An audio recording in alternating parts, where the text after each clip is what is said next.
Let me ask you a quick question. Are you sometimes worried or fearful about the potential changes or reform to Social Security? If so, you are certainly not alone, but in this video, I'm going to build a pretty strong case for why reforming and changing Social Security is actually a must. It is the absolute best thing they could do for the program and the beneficiaries, and if they do nothing, that would be the worst case scenario, again, for the program and the beneficiaries. So, with that being said, let's get into it and talk through all the details. First off, thank you so much for liking and sharing this video with those buttons down below. I really do appreciate it. Also, do you know anybody else who is receiving benefits from Social Security that would benefit from this information? If so, will you please make sure to share this video with them? Again, with the share button down below. Thank you. I really appreciate it. And let's get into it and talk about it. All right, so first off, if you've been watching the videos here on the channel for a while now, you've certainly heard me talk about this before in all the videos to some respect, because there's a lot of proposals out there to change the program, to reform benefits, to remove the COLA, to cut benefits, to tap out benefits, to flatten benefits. Again, the list goes on and on. I could sit here for an hour rattling off all the different proposals, plans, ideas, concepts, and all kinds of things like this to change Social Security. Now, I've said this before in other videos, and I'm going to say it again really quickly, and I actually said it earlier in this video as well, which is, if they do nothing to this program, that would be the worst thing they could possibly do. Whoa, why would I say such a bad thing, right? Here's the thing. If they do nothing, that's going to be really bad for beneficiaries. But they need to do something to this program. And again, they can absolutely save this program. I know there's a lot of talk out there. I know there's a lot of headlines and all kinds of things out there pointing toward, Social Security's going away, Social Security's ending, Social Security's bankrupt. None of that is true, okay? That is all 100% false. But the program does have some major financial issues, and again, I want to break some of those down for you here in this video. Now, let me point out some quick statistics for you, okay? As of right now, there's about 10.7 million seniors living in poverty across the entire United States, okay?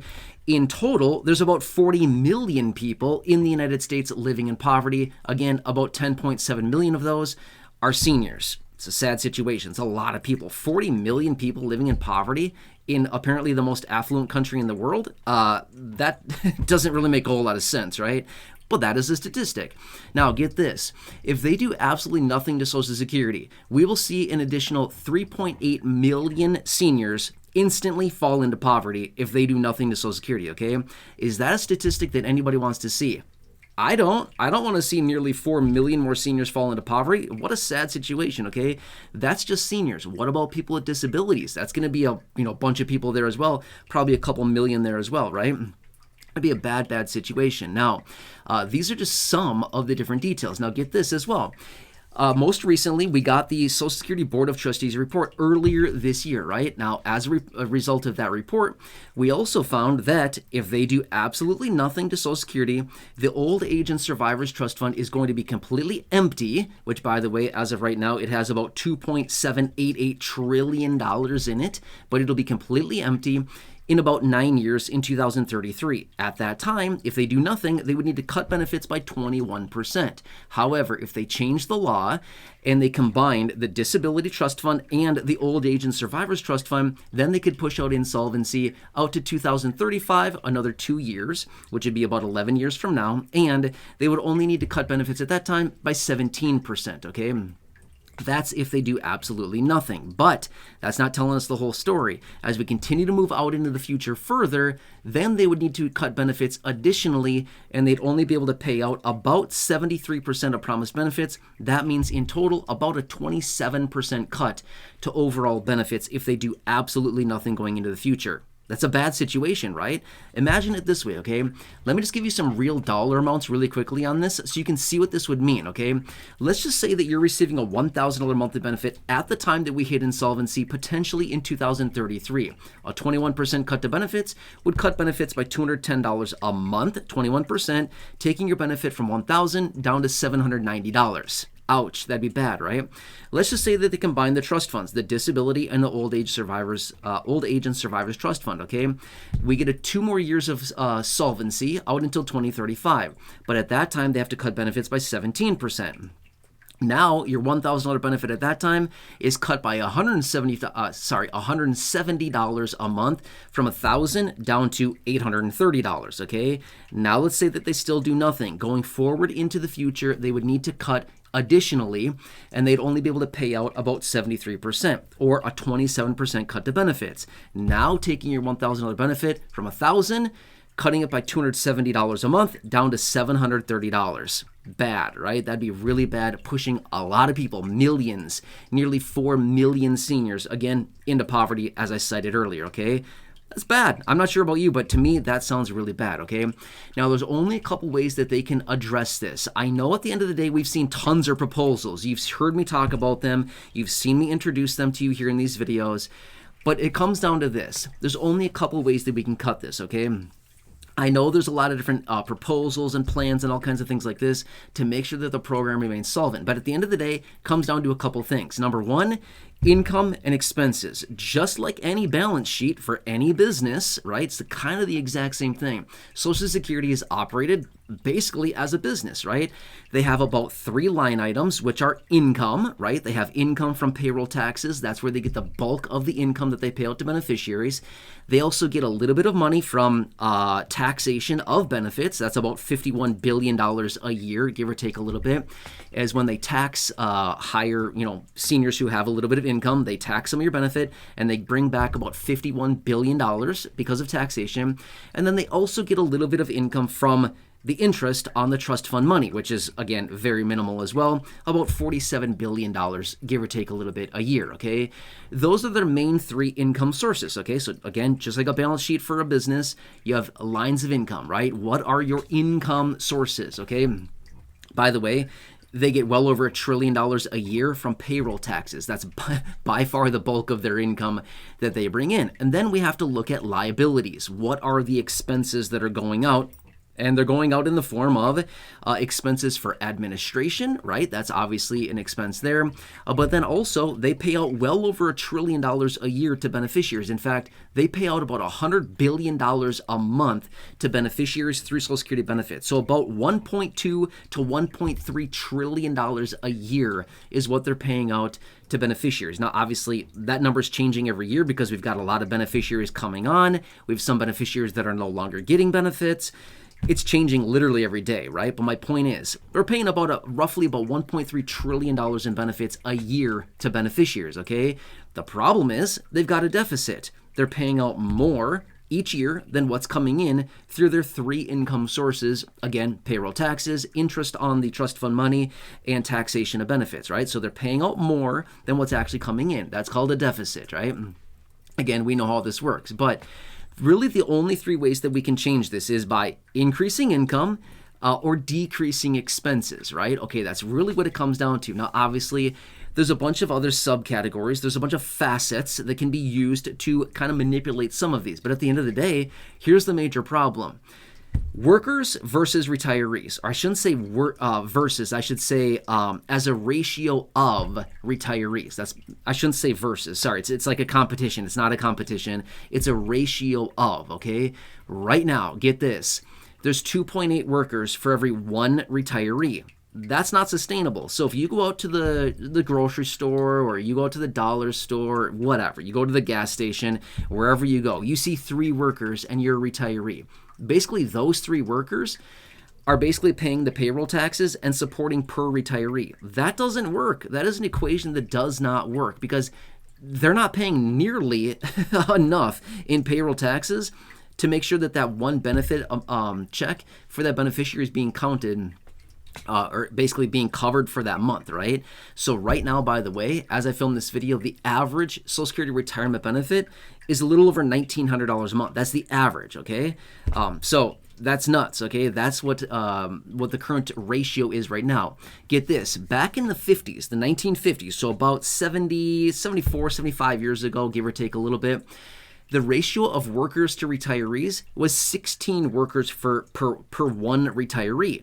That's an equation that works. So if you were to go out into the grocery store or gas station, whatever, back in the 50s, and you saw 16 workers, all 16 of those people were basically supporting one retiree. Does that kind of make sense? So that is an equation that does work. Today, the 2.8 workers are not adequately supporting each retiree. It's just not working. That's why we're running a deficit, okay? Now, long story short here, they've talked about doing a couple different things. Raising payroll taxes, okay? We can highly anticipate this is probably something they're going to do. There's 12.4% taxes on payrolls, okay? So 6.2% is paid by the employee, 6.2% is paid by the employer, a total of 12.4%. And if you're self-employed, you get the luxury of paying all of it yourself. Fun, right? That's a fun day, paying all that yourself, okay? But my point is, that is the payroll tax. Now, I've seen some reports coming out suggesting they may want to raise the payroll tax up to around 15%, or possibly even more. I've even seen higher than that in some reports, okay? Even 17% is what I've seen in some places, okay? So that'd be an increase of anywhere, we call it, say, like 3 to 5% of an increase on payroll taxes. Now, that payroll tax would go to all roughly 186 million workers all across the country who are currently working right now, who have an income from salary or W-2 or 1099 or whatever the income happens to be. Doesn't matter, right? They're hourly. There's 186 million workers. So if all 186 million workers are taxed an additional, call it 3 to 5%, obviously that's going to bring in a lot more money into the Social Security trust funds, and this would ultimately push out insolvency, okay? But that's one way to do it. They're probably going to struggle with that one. I'm just saying, okay? There's a lot of opposition about raising taxes, but it's probably one of those things that I would not be shocked that they do, because it seems that they have about 2 plays in their playbook, and one of them is always raise taxes, right? That's the only thing they can ever think about doing, because it's the only thing that they ever have the ability to think about, right? So I would anticipate they're probably going to raise payroll taxes on Social Security. Now, they've also talked about implementing Social Security taxes on things like on investment income, things like that. Wouldn't be shocked if they do something like that as well. But there's also this talk about potentially raising the full retirement age. Now, I get that this is a very controversial thing, okay? But here's the thing I want to point out really quickly. There's a lot of misconception and misinformation suggesting that the full retirement age would be raised immediately, and that all beneficiaries that are like right on the fence or right on the line from getting benefits would basically be, wouldn't be able to get their benefits right away. That is not totally true. Who would they raise the full retirement age for? Guys like me, okay? Millennials. That's who they do it to, okay? And that's totally fine. I have no problem with that whatsoever. I'm just going to say this much, okay? This may not be a popular thing for me to say. I don't think that I should be able to get Social Security retirement benefits at the age of 62. I'm just simply saying, okay? As we continue to look at all the statistics, we continue to see that life expectancies in the United States continue to increase. We're living longer and longer and longer, right? Compared to back in the mid-30s when Social Security was originally formed, right? The legislation was brought in, the Social Security Act, right, back in the mid-30s. At that time, life expectancies were not that high, right? 65 is where life expectancies were. We're sitting in the early to mid-80s now as the average life expectancy for a man and a woman, okay? So we're living about 20 years longer now than we were about, 90 years ago when Social Security first came in, okay? But they haven't changed this rule at all, okay? We can still get our Social Security at the age of 62. And, right now, like my full retirement age, for example, as a millennial, my full retirement age, because they haven't moved it, would still be the age of 67. I'm just going to be real with you. That seems very young, in my opinion, for me to be able to get my full retirement benefit if I have another 20 years ahead of me, right? That's just like a lot of strain on the program, especially for somebody like me, a millennial, right? Right around that 40-ish range. I know, struggling with that. I get it, right? Okay, I'm still trying to come to terms with that's a number that I'm having a hard time with these days. Okay, but my point is, this is something that I actually don't disagree with at all. I think, hey, yeah, raise the full retirement age on the younger generations. The seniors, the people that are getting really close to claiming benefits, leave them alone. Don't pull the rug out from them. That is not fair, right? But for people like me who have, say, 20, 25 years to go before we can even claim our early retirement benefits, yeah, by all means, push out the full retirement age for us. Because that's going to ultimately help the program remain solvent for longer, for the people that actually need it. And again, because life expectancies can continue to get longer and longer. Does that kind of make sense?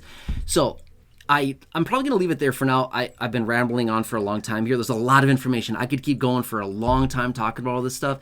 There's a lot of information suggesting that if we do nothing to Social Security, that is absolutely the worst case scenario. If they do nothing, if they sit on their hands and they do nothing over the next 9 to 10, 11 years, something like that, we're going to be in a very difficult situation. That's going to be the worst thing they could possibly do to Social Security, to taxpayers, to the program as a whole. It's going to be bad for everybody. If they make the changes now, it's not going to be nearly as bad. The blow won't be as bad. But if they wait and they do nothing and they sit on their hands and they do, typical politician talk and they say, we're not going to do anything. My opinion on that is you're failing the beneficiaries then. You're failing the program. If you do nothing to Social Security in the next 9 to 11 years, they're failing everybody, right? They've got to make these small changes now. The hit won't be as hard, the blow won't be as big, and it's okay. We can get through it, okay, if we make the changes now. But if they do nothing, then guess what? There goes between 17 and 21% of your benefit instantly, overnight, goodbye, and you won't get that back, okay? That's going to be super bad. Imagine that. Instantly, nearly 4 million seniors, boom, into poverty. That's it. Overnight, 4 million seniors pushed into poverty. I don't know. To me, that sounds like a bad situation. But if we can make a couple changes today or now or soon, right, it would not be nearly that bad. Yep, there's going to be a lot of people that complain about it, probably me included, just saying, okay, right? But at the end of the day, it's not going to be nearly the situation we're going to have on our hands in about 9, 10, 11 years. Make sense? All right, anyway, I could come back and talk about this for a lot longer. There's a ton of information I could share with you. But I hope this gives you a better glimpse into why reforming Social Security is an absolute must right now. And sooner is better. We've got time on our side right now. But if they blow it, then we don't have time on our side anymore. And they have to make even bigger changes because they need to account for basically the larger deficit that they've continued to run. Is that going to make sense, right? So it's like digging a hole. The more you keep digging, the more effort and the more it's going to take to fill that hole back up. Kind of the same situation here, right? But if you've just got a little tiny hole, one little shovelful you've taken out, it's not that big of a deal. Just stick it back in, right? Not a big deal. But if you've dug a 12-foot hole trench, now it's like, well, great. Now we got to spend all day filling this sucker back up. And it's going to cause a lot of work, a lot of extra time. It's going to cause a lot of effort to do that. Does that kind of make sense? Anyway, I hope this helps you. Again, please subscribe down below if you haven't done so. Share the video with your friends on my social media. Again, totally free to do so. Check out the other videos here on the channel. I've hand-selected some for you down below in the description or the top of the comment section. Check out those. Otherwise, the about 5,000 videos in the video library. Thank you. Appreciate you. Enjoy your day. Take care. Have a good one. And I'll catch you again later in the next video.